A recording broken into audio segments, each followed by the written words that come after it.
Hi, I'm Sherri Thomas. I'm author of The Bounce Back, and I'm also creator of the Career All-Stars Academy. And I'm glad you're here today. I'm glad you found me. I'm glad I can spend some time with you today. I'm going to chat with you today about 3 ways that you can put yourself in higher demand with hiring managers. 3 ways that you can put yourself in higher demand with hiring managers. So a little bit about me, if you don't know my story, I'll just share that really quick with you.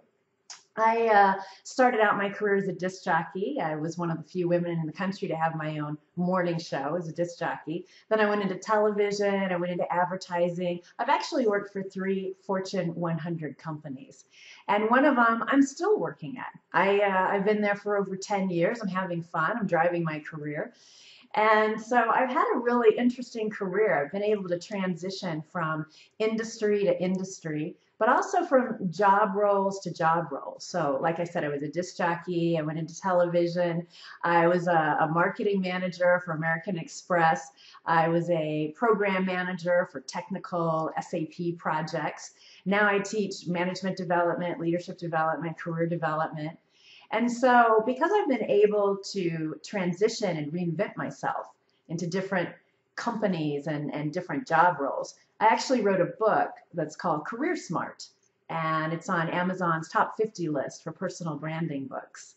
And because of that, the Wall Street Journal found me. And so now I've been interviewed 11 times in the Wall Street Journal. And I've just been very blessed. I've been in Time Magazine, I've been in Smart Money Magazine, I've been on NBC TV in Phoenix probably about 20 times. I was just in the New York Times Daily Post. And so now I teach this. And so not only do I have my full-time job inside a Fortune 100 company, but now I've started teaching clients how to do this. So I have career coaching clients, executives and leaders and individual contributors from all different kinds of industries. And I help them change and reinvent and advance their career. So I'm here today to teach you some of those lessons that I've learned from the last 10 years or more, really about the last 15 years, and also what my clients have learned, and take all of these best practices and then share them in a video. So I've been really blessed in my career. I've had some amazing, fun jobs, some really cool accomplishments, but I've also had some really tough times. I mean, even in the company where I am now, I've actually been told twice that I'm losing my job. And so I had to get out there and really network in the company and put my resume together and do interviewing and look for jobs. So I constantly understand the anxiety of looking for jobs and interviewing for jobs and not getting them, and doing that whole search, that whole roller coaster ride. I certainly understand that. I guess that, one thing I want to chat with you about is the biggest mistake that I've made in my career. I learned that the biggest mistake that I've made in my career was leaving my career in the hands of someone else, like a manager or a company, and thinking that my manager has my back. My manager knows that I'm loyal and I'm dedicated and I'm hardworking and I'm all about results. But there was a time a few years ago when I lost my job. And it wasn't for anything I had done. It was just that the senior leaders came to that department and they gave that department a headcount number. And it was a reduction in headcount. And so the senior leaders took out the org chart and just put a big red X through my job. And so I remember my manager telling me this on a Friday, and she said it's going into effect on Monday. And my head was spinning. It was just, I'm getting chills right now. It was just a tough time. I was so confused.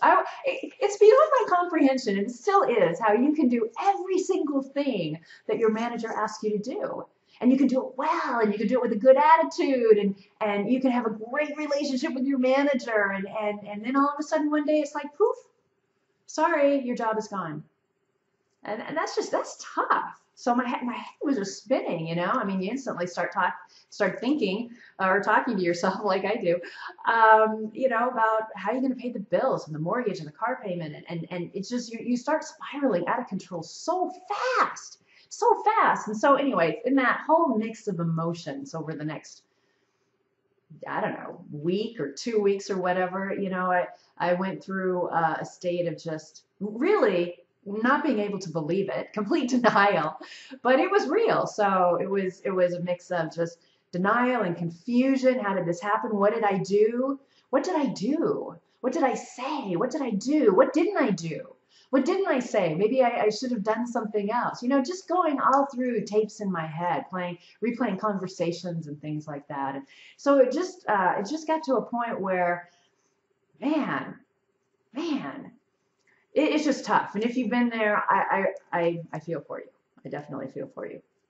Now, this was a situation for me that was actually the nicest layoff I've ever had. It was a company that said, starting on Monday, you're going to be laid off. But I tell you what, we're going to give you a couple weeks if you want to look for a job inside the company for an internal transfer. Now, I did decide to do that.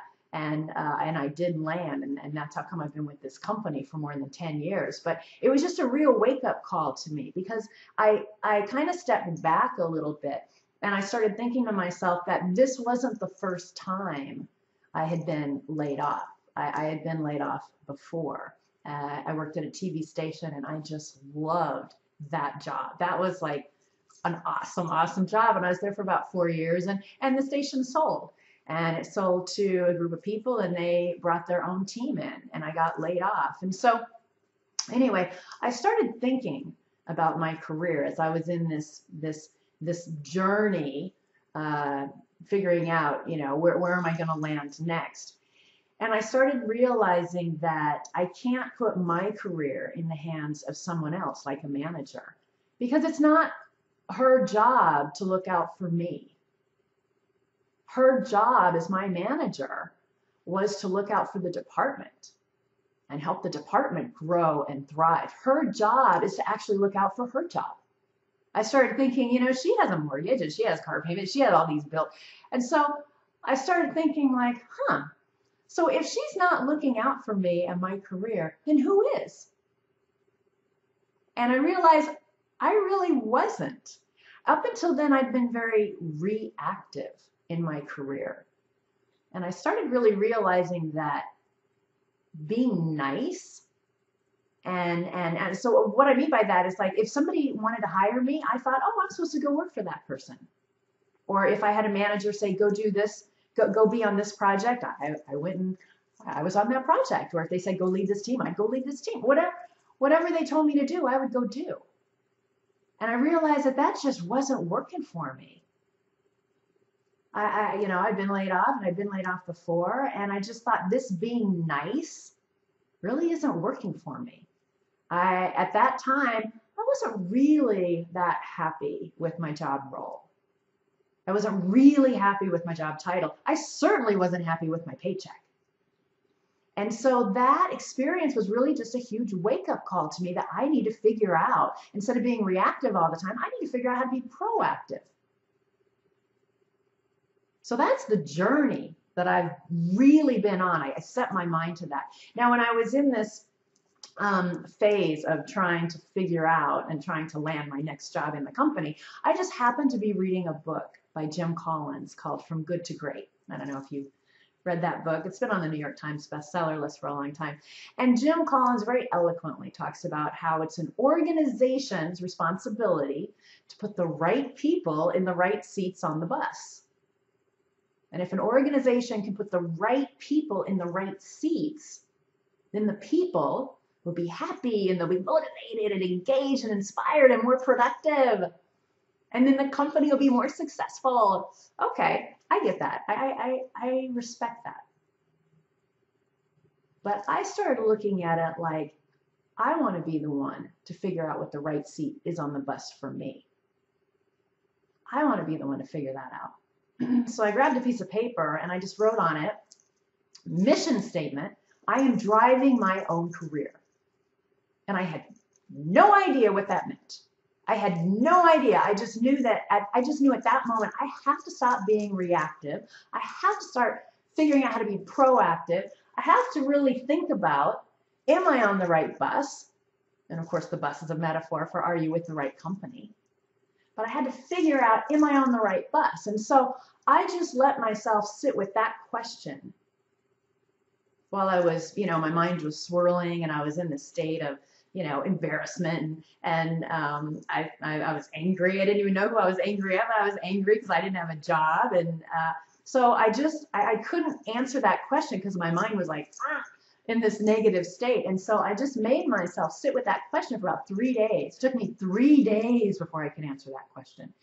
And I finally realized after 3 days, I thought, I think I am on the right bus. I think this company is the right company for me. I lost my seat on the bus, but I need to go figure out where I can find a new seat on the bus. Now, I do my own professional goals every year. I write my own professional goals. I usually write them in November or December, and then I start working on them in January. So I always start with, am I on the right bus? Now, for me, I have been on the right bus for the past over 10 years. I'll continue asking myself that question. I suspect there will be a time when I say, I don't think it's the right bus for me. So I encourage you to ask yourself that question, are you on the right bus? And if you can't answer that question, that's okay. Just sit with it. Sit with that one question. Maybe it'll take you 3 days. Maybe it'll take you 3 weeks. But I think you need that kind of clarity before you can go to the next step, which is, are you in the right seat on the bus? Now, for me, I tend to change seats on the bus every 2 to 3, probably 4 years, 2 to 4 years. I change seats on the bus. If you've been in the same seat on your bus for the past 5 years or 10 years or 20 years and you're happy, that's awesome. I am not here to say we should all change buses and we should all change seats on the bus. I'm not here to say that. I'm here because I really believe that if we're going to give a company 8 hours a day, 10 hours a day, 12 hours a day, that it should bring us some kind of joy, some kind of satisfaction. And if it doesn't, I think we owe it to ourselves to go find a different seat or a different bus. So that's just kind of an introductory into my journey.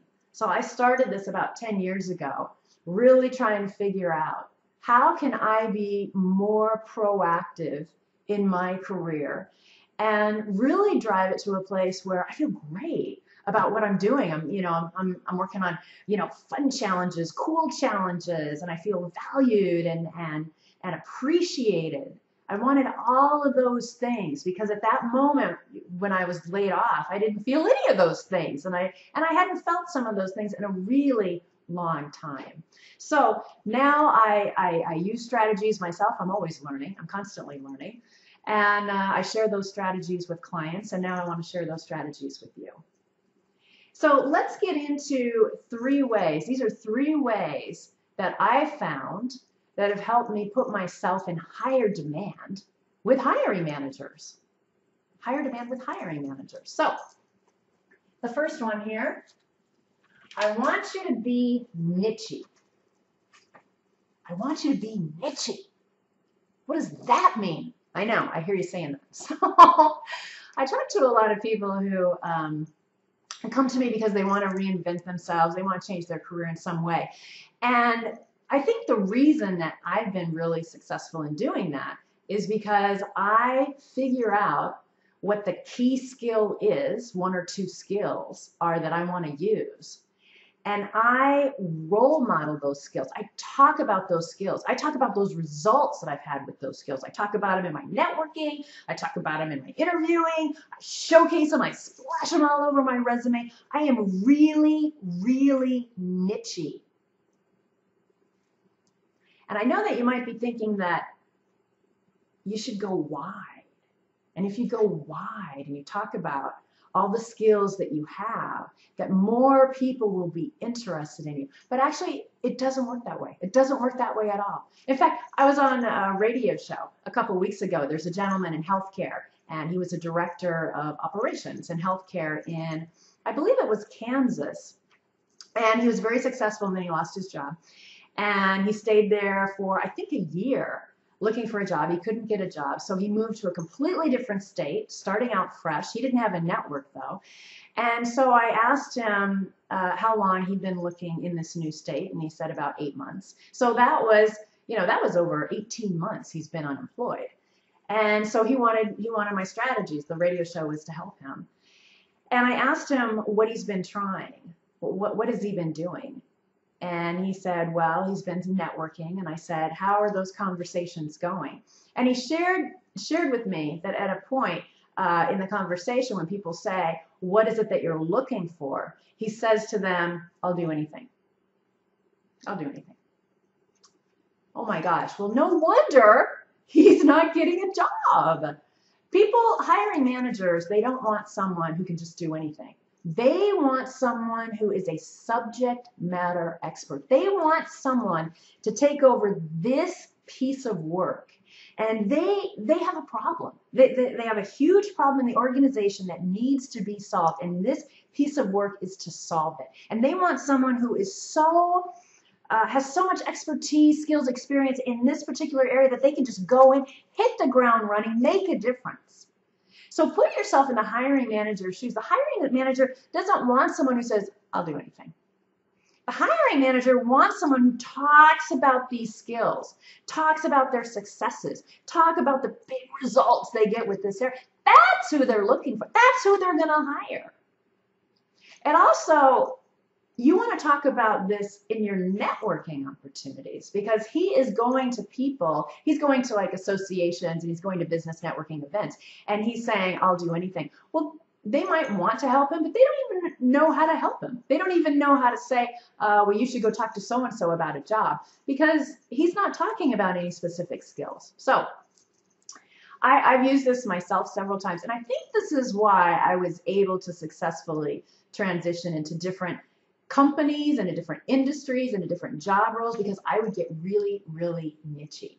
So there was a time when I left radio and I left TV and I made the decision I'm going to get out of media for various reasons. And I thought I want to go into corporate America. And I thought, who's going to hire me in corporate America? Like I'm a radio girl, I'm a TV girl. Who's going to hire me in corporate America? So I realized that I needed to anchor on, I can write and produce radio and TV commercials.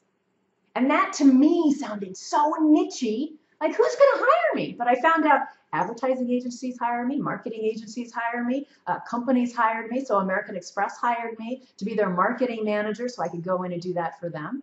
So I went with American Express. I did that. It was great. I reported to the regional VP, who was awesome. It was a great company, great job. I loved it. And then somebody pointed me in the direction of this other company, this retail company, that needed a broadcast producer. And I remember thinking, no, I don't need to do that. I'm good at American Express. I'm good. But there were so many signs, I'm a girl and I believe in signs. So there were so many signs I should go apply for this job. I thought, all right, I'll apply for it. Excuse me. So I dusted off my resume, freshened it up, put it in. They hired me just because I could write and produce radio and TV commercials. And they wanted me so much. And they were going to pay me more money. And it was like, well, okay, I guess I'm supposed to do this. So my point is, get nichey. And even if you think I'm too nichey, even if you think you're too nichey, I'm here to tell you, you're not too nichey. You're not too. People want, nowadays, they want people with very specific skills, very specific results, very specific accomplishments. And if you're saying to yourself, well, Sherri, I am nichey, but maybe you're still not getting job offers or interviews, well, then I would say it's your resume. It's not you. You're not the issue. I see time and time again in my clients that they are great. They are dynamos, and you're probably a dynamo. It's not you, and it's not them. It's just the resume. Just the resume. So, number one way to put yourself in higher demand with hiring managers, be nichey. Okay. Number two, I want you to leverage opportunities so that you can get more opportunities. Leverage opportunities so that you can get more opportunities. You know that there's a saying that it's easier to get a job when you have a job. So true. So true. I don't really know why that is. I guess it's because it means that somebody else wants you. And so then if the demand is high, it just makes somebody else, a hiring manager, say, oh, somebody else wants you? Well, then I want you more. You know, it creates this urgency like there's low supply. You know, there's only one of you, and oh, that company wants you, well, I want you. So it's funny, but I want you to, if you have a job, it's easier to get more job opportunities. So a couple of times, like I just told you, that situation where I was working at American Express and this other company kind of wooed me. I think part of it was because I was pretty happy in my job. Now, granted, it wasn't totally great. I didn't think I was that well paid, and that was really bothering me. But when I went to the interview with the other company, I was able to just sit back. And of course, the first question they ask you is when you have a job and you're hiring, they say, why do you want to work here? Why are you looking for a job? I see, well, Sherri, I see you're working at such and such. Why do you want to work here? And so this is my answer, and I encourage you to say this too. I say, you know what? I'm not actively looking. And then I say something really positive about my current either the job, oh, I really love this job I'm in, or I say something positive about the manager, oh, the VP is awesome to work for, or I say something positive about the company. So either say something positive about the work itself, or the manager, or the company. And I say, actually, you know, I'm pretty happy where I am. I love American Express. It's awesome. I think it's fantastic. I've been there for you know, a year, and I'm just on this really great team that's making a lot of successes. Okay, then you do have to explain why you're there. Why are you there? Interview. So pick something that's honest, and say something like, you know, I'm here because a friend forwarded me the job description and really encouraged me to apply. Or what I like to say is, a friend told me about this job, and I read the job description. I just thought, wow, this is my dream job. Or you could say, a friend forwarded me the job description, and I'm really curious about this job. Or I've always wanted to work for whatever that company is. I've been such a big fan. Or I've always wanted to be on this product. You know, I love your products, and being on a new product launch just sounded fantastic. Find a real, genuine, authentic reason that you are interested in that. It's interesting when you talk about that in the interview, and you have a job and you're sitting there and you're talking about it. It's almost like you can actually see the scales of power tilt in your favor. Because all of a sudden they go, oh, like, wow, she's not desperate. She's not desperate like the other candidates we've hired. And it's almost now like I'm interviewing them. I think that's one reason why I've had so much success in reinventing myself. Now, let's say you don't have a job. There have certainly been times when I've been in between jobs and I didn't have a job. So I really recommend you go out and you get a job offer. I don't care if the job is lower. I don't care if it's lower paying. I don't care if you don't like that company. I don't care if you don't. I just want you to get a job offer.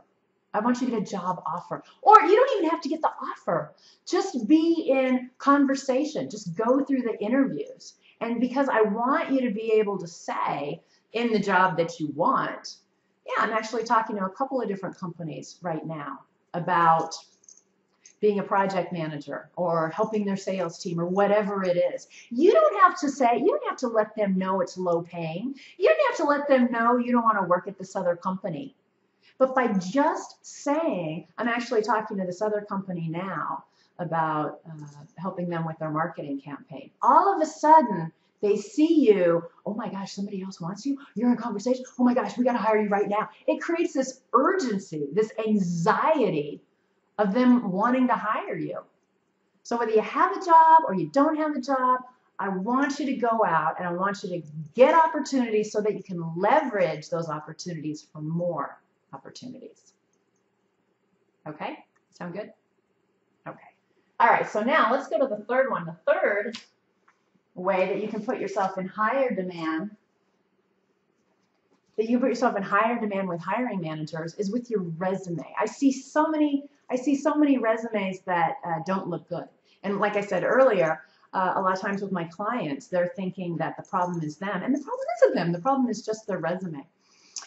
So let's talk about a couple of things. I just want to stay in this area for a little while because I'm very passionate about this. And let me tell you why I'm passionate about this. I'm so passionate about this because lately, in the last couple of years, there has been a tool that has come out, and different tools that come out, and one of them is called the Applicant Tracking System, ATS, and it actually scans your resume, my resume, everybody's resume, and it has to have the right keywords on it. So I put it in air quotes, the right keywords on it. And if our resumes don't have the right keywords on it, we will not even our resume won't even be viewed by the hiring manager. I mean, it just goes straight into the garbage.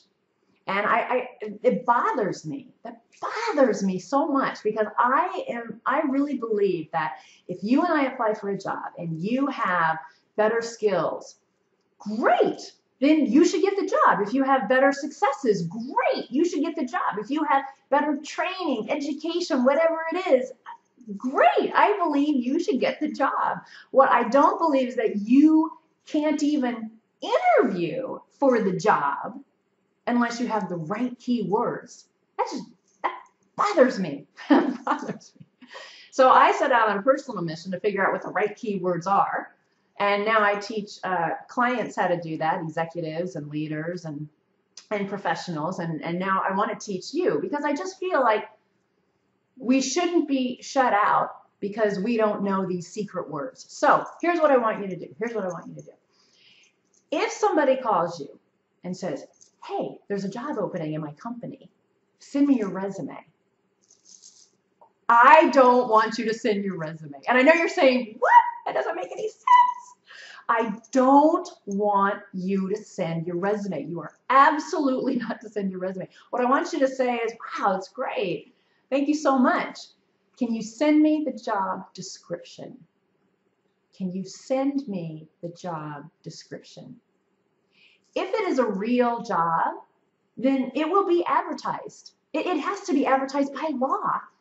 Job openings have to be advertised. So in order to be advertised, it has to have a job description. You know, we're looking for someone to do X, and you must have Y and Z skills and qualifications and capabilities. You need that. You need that because on that, are the right keywords. So number one, you need to get the job description. Let's say you have the job description. Let's say either you're applying online or somebody has forwarded you something, or maybe you've gone to a company that you want to work for and you checked out their jobs page and their jobs page, and you see a job description for something that you want. Okay, you click onto it. Now I want you to customize your resume. Customize your resume. And I know you're thinking, it's hard and it takes too much time. I know. That's why I have templates. That's why I have resume templates to make this really easy. But what I want you to do is I want you to figure out what the right keywords are, and I want you to just pepper your resume with those keywords. So let me tell you a quick story. So I called up a friend of mine a couple years ago, and he's a VP in HR. And I said, hey, Jim, I understand the applicant tracking system in theory, but I don't really get it. Can you give me a demo? I want to understand it more. I want to understand for myself, and I want to understand for my clients. So he goes, sure. So I saw his computer, and he just pulled up a little tool, a little online tool. And that tool has 3 fields. And in each of those fields, he can put a word or a phrase. And next to that field, he can put a number, which is the number of times he wants that word or phrase to be in a resume. So let me give you an example. So he actually was going to scan it anyway. He was looking for someone who, I can't remember what he was looking for, but let's just say a sales manager, or let's just say a marketing manager. And so let's say he was looking for a marketing director. So he put, as an example, he put in the first one, he put marketing campaigns, and then he put number 3 next to it. And then he put team leader, and he put 2 next to it. And then he put, let's say, creative, and he put a 1 next to it. And he hit submit. And he had 100 resumes, and it came back with only 10. Only 10 met that criteria. And he told me, he said, hey, Sherri, he goes, that's actually too few. And he said what he wanted to do was he wanted the tool to get it down from 100 to 30 resumes, and then he wanted to look through those 30 resumes, and then he wanted to determine which 10 would be interviewed.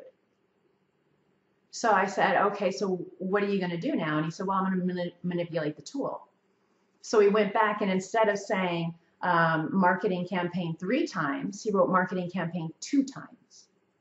And instead of writing team leader twice, he wrote team leader once. And then instead of having creative once, he just took off creative. And he hit submit. And it came back with 30 resumes. And he goes, wow, this is perfect. This is exactly what I want. I said, that's really cool. That's great. But how are we supposed to know what your magic keywords are? And so this is where he gave me 2 pieces of advice that are just golden that I want to share with you. So he said, read the requirements section. Read the requirements section. And take those skills that you have, that you can do, and put those on your resume. And I want you to match those words. So if, like, an example is, let's say, gosh, trying to think of an example now.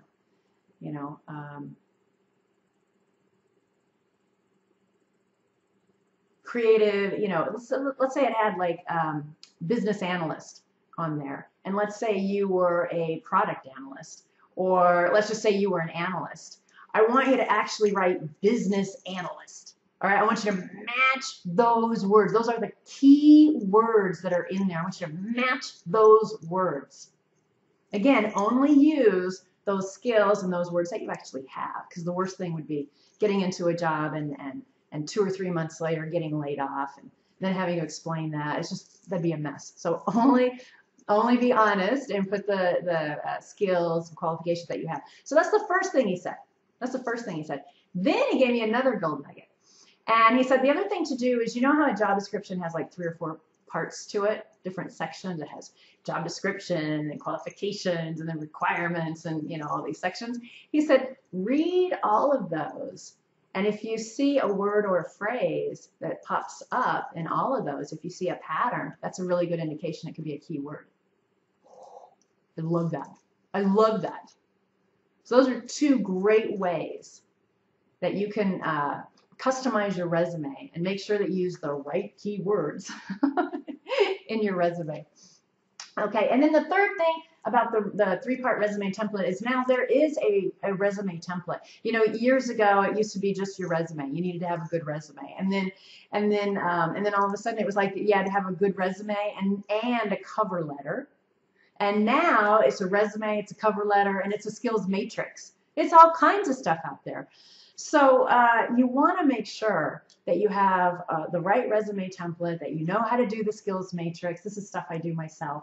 And you want to make sure that you use the right cover letter, because that apparently all of that and the keywords is kind of the secret sauce into getting into a job and getting through that HR cycle. I don't know about you, but I was struggling years ago with sending in a resume and then not hearing back, not getting any calls or requests for interviews. It was bugging me, and that's why a lot of clients come to me for the same thing. So maybe it's happened to you, but anyway, this is the secret sauce.